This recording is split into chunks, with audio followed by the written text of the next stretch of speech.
Sponsored by Supcase.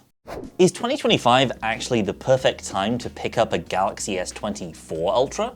Smartphones are lasting for longer than ever, and the differences between each generation are increasingly minor, especially with Samsung. So why wouldn't you want to save a decent chunk of change and still have a phone that'll still be supported for another 6 years? That's the question we're going to dig into today as we pit the latest Galaxy S25 Ultra against its direct predecessor. Let's get into it. The look and feel is probably the most meaningful change going from S24 to S25 Ultra. The 2024 model was big, boxy, and sharp to the point where there are more than a few reports from Reddit of this thing slowly wearing its way through people's jeans pockets. While the look definitely was distinctive, the pointy corners here jamming into your palms definitely don't do any favors for this phone's ergonomics. The S25 Ultra still has that pretty squared off appearance, and in fact with flatter sidewalls than the 24, but with the merciful addition of rounded corners to bring some relief to your palms and pockets. It's also a touch lighter than its predecessor, which you can definitely feel. Generally, the newer phone is just less of a brick all round, and the comparison is even more stark if you go back and compare against the S23 Ultra or S22 Ultra. These two phones share one of my most favourite smartphone hardware features of recent years. Corning's Gorilla Armor Glass is currently exclusive to Samsung and only available in these two phones. It's this unique glass coating that's responsible for the incredible reflection cancelling capabilities of these displays. And although technically the S25 Ultra uses a newer second-gen version of this glass, there's really very little in it as far as those reflection cancelling qualities go. You could say the newer panel does a slightly better job of cancelling out warmer light, but it's a difference that you're not really going to notice unless you compare the two directly side by side. And even then, there is some evidence that the newer panel might not be quite as resistant to scratches as the older version. So your mileage may vary, but either way you are getting a fantastic looking display. And if you want to keep your S25 Ultra in pristine condition, protected from knocks, scrapes, and dirt, you want to check out the latest cases from this video's sponsor, Supcase. Supcase provides a range of options for the S25 series to suit any lifestyle, including the Unicorn Beetle Grip for maximum rugged protection while still showing off your choice of S25 colour. This case sports ultra shock absorbent TPU bumpers and is MagSafe compatible, boasting 1.81kg force magnets. Plus, this ring holder here doubles as a kickstand in portrait or landscape orientation. Or go all out with the Unicorn Beetle Mag XT. This ultra-durable case features unbendable polycarbonate and a zinc alloy camera cover that can also double as a kickstand. The camera window has been tested over 30,000 times. Better still, you get MagSafe charger support without any disruption to the S Pen thanks to the built-in iron plate. That's not the case with most magnetic chargers for Samsung Ultra phones. The UB Grip and UB Mag XT are exclusive to the S25 Ultra, giving you the protection you need to keep your new device safe and looking fantastic. So check out these and other great cases from Supcase at the link in the description below. Thanks to Supcase for sponsoring. Now back to the video. Internally, it's a much more straightforward generational bump. Same 12 plus 256GB starting point for RAM and internal storage, same 5000 mAh battery capacity.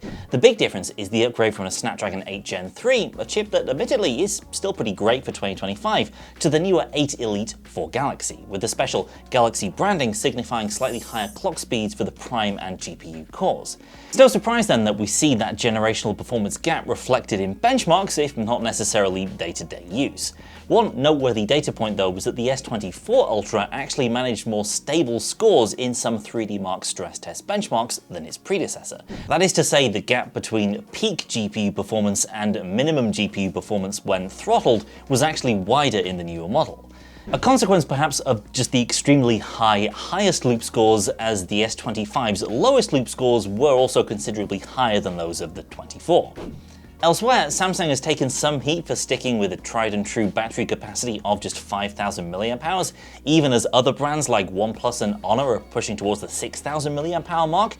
However, in day-to-day use, both are still easily all-day phones, the efficiency of both Snapdragon chips allowing me to get through a full day of intensive use and travel, or into a second day with lighter usage patterns.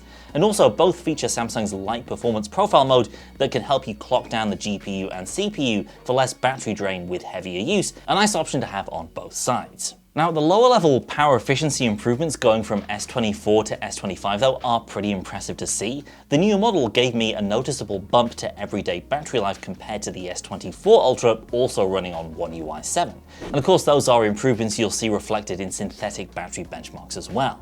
Charging rates on paper remain unchanged, 45 watts over a cable or 15 over the inductive magic of Qi wireless charging. I didn't notice any significant difference in charging times between these two phones though.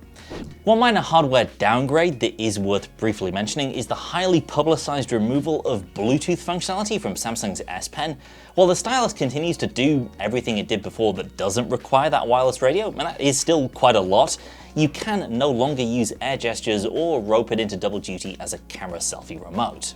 Now, I'm old enough to remember when Samsung was spitballing patents for adding even more wacky hardware into the S Pen, like possibly a full camera, so it's disappointing to see this staple feature being removed some 7 years after its original debut.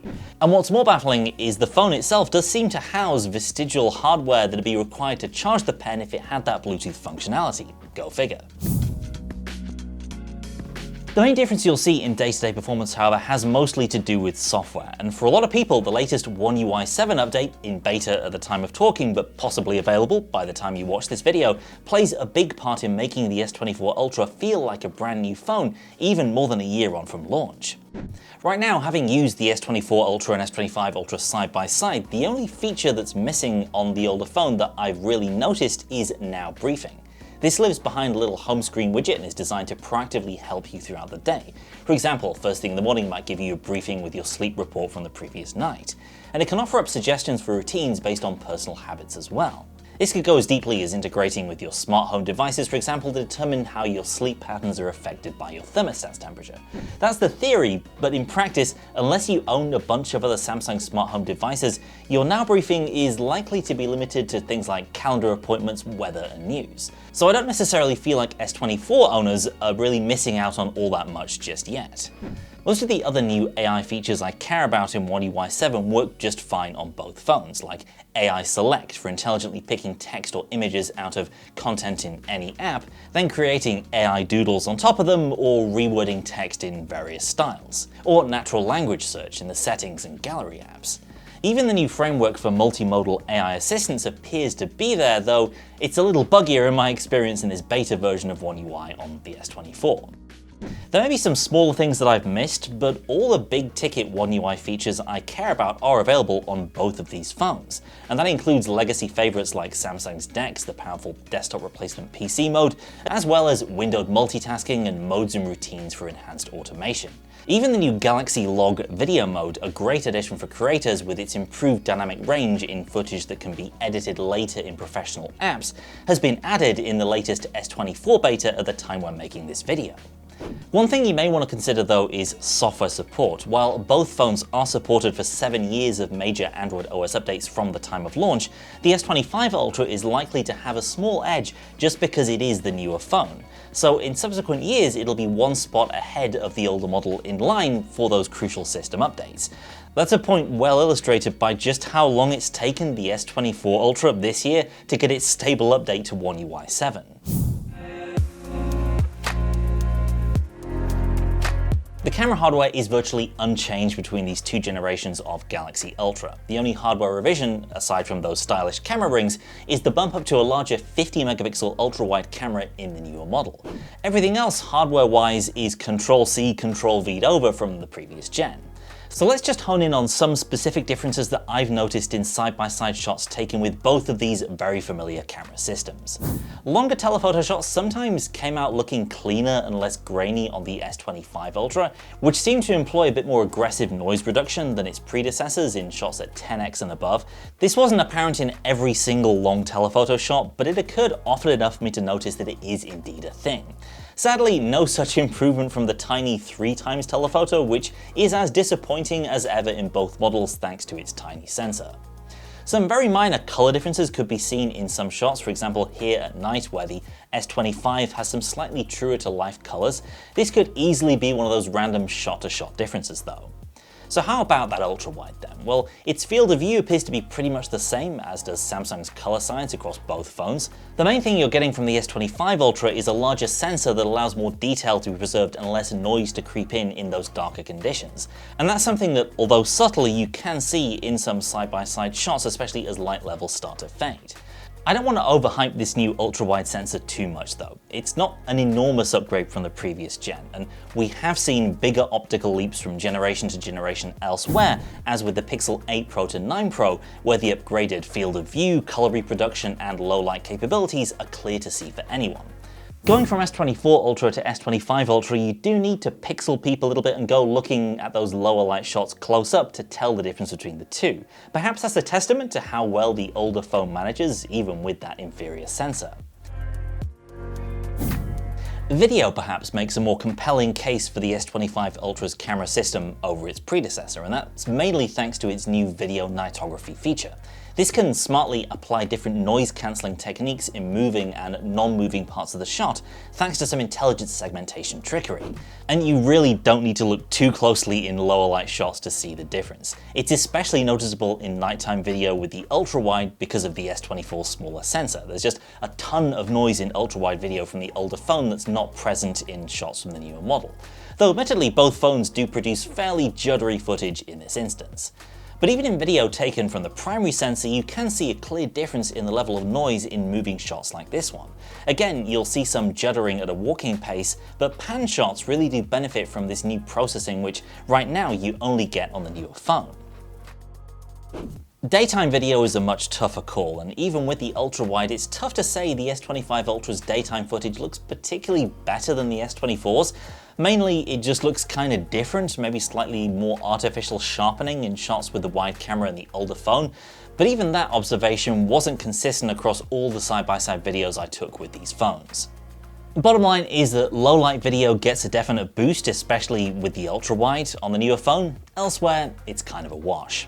Let's take a look at some more sample videos, then we'll wrap up this comparison.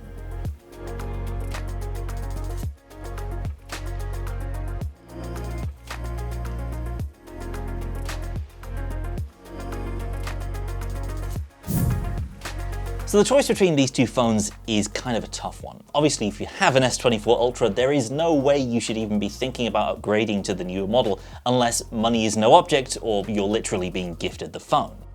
Looking around at refurbished deals, you can pick up an S24 Ultra for as little as $800 in the US, which is a fantastic deal for a phone that's like more than 90% as good as the S25 Ultra. The main differences being the improvements to weight and hand feel, as well as battery life and video performance. Elsewhere, with day-to-day performance, photography in most instances, and even display quality, you're getting an almost identical experience with both phones. And so if you put this choice to me, I think I would opt to go with the S24 Ultra for like $800 and see how next year's Samsung flagship shapes up. Chances are the trade-in deals will still be pretty decent, upgrading to an S26 Ultra in the next release cycle, and in the meantime you've got 90% of the phone for around 60% of the price. In the mid-2020s, your smartphone is a toaster. It's highly commoditized. And so you can see how last year's flagship might actually be the best deal in any given year, especially with a brand like Samsung that's more about slow iteration these days. But that's just me. Hit the comments, let me know what you think, especially if you're using either of these two handsets. Stick around and subscribe for more comparisons, but in the meantime, thanks for watching, and I'll see you next time.